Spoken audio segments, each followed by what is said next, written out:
Trump ne veut pas, Biden non plus d'ailleurs, son prédécesseur, l'Amérique ne veut pas que l'Ukraine entre dans l'OTAN.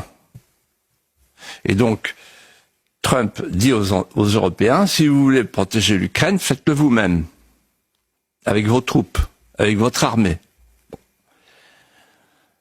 Voilà pour l'Ukraine. Alors maintenant, pour l'Europe, c'est très simple. La défaite de l'Ukraine est la défaite de l'Europe, c'est clair. Et l'Europe, elle va payer. Je m'entretenais au téléphone hier avec mon ami Pierre Lelouch, qui est un excellent connaisseur, qui a fait un livre remarquable sur cette question de l'Ukraine. Remarquable. Et qui me disait 700 milliards, ça va nous coûter. L'Europe, on va payer. Vous imaginez l'agriculture, vous imaginez avec quel argent on va payer pour relever les ruines. C'est pas les Américains qui vont payer. Les Américains, ils vont partir. C'est plus leur problème.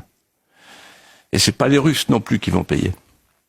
Alors, moi, je voudrais dire quelque chose que je n'ai jamais dit jusqu'à présent, mais il est temps de le dire, puisque je vois que les deux chefs s'accordent entre eux, Poutine, Trump.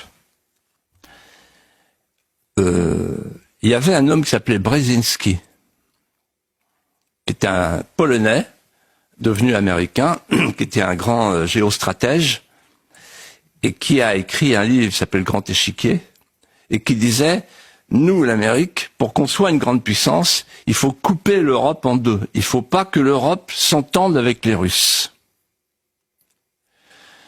Et il a bien réussi. Seulement aujourd'hui, Trump dit, moi je veux m'entendre avec les Russes pour affaiblir la Chine. Et donc, la doctrine Brzezinski est aujourd'hui périmée. La diplomatie américaine a changé. Et ensuite, la chose que je voudrais dire, c'est que moi j'ai eu l'occasion de rencontrer les plus hautes personnalités qui connaissent cette histoire et qui m'ont dit ceci. Vous verrez que les historiens diront ce que je vais vous dire maintenant. Les responsabilités sont partagées, mais il ne faut pas oublier quand même ce qui s'est passé. Quand il y a eu la chute du mur de Berlin, la Russie a demandé aux Américains de ne pas étendre l'OTAN au-delà des nouveaux pays de l'Est, la Pologne, etc. Et la Russie a dit, si jamais vous étendez un jour votre volonté de faire entrer dans l'OTAN l'Ukraine, de détacher l'Ukraine de la Russie, de la zone d'influence de la Russie, alors vous aurez la guerre. Et moi, Poutine me l'a dit à moi. Et il y a longtemps.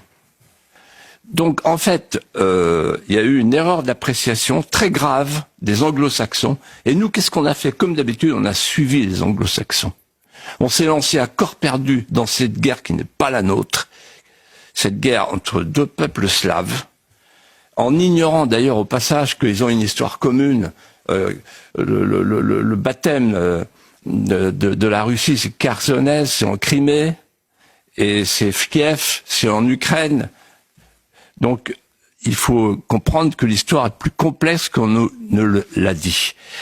Et moi, ce soir, je pense à Macron, je pense à Scholz, je pense à tous ces chefs d'État qui ont fait payer à leur peuple le prix d'une guerre inutile. Ils sont responsables devant l'histoire d'une grave défaite, d'un grave échec. Et je vais vous dire quelque chose, Elliot, je crois. Ce soir, l'Europe est sortie de l'histoire.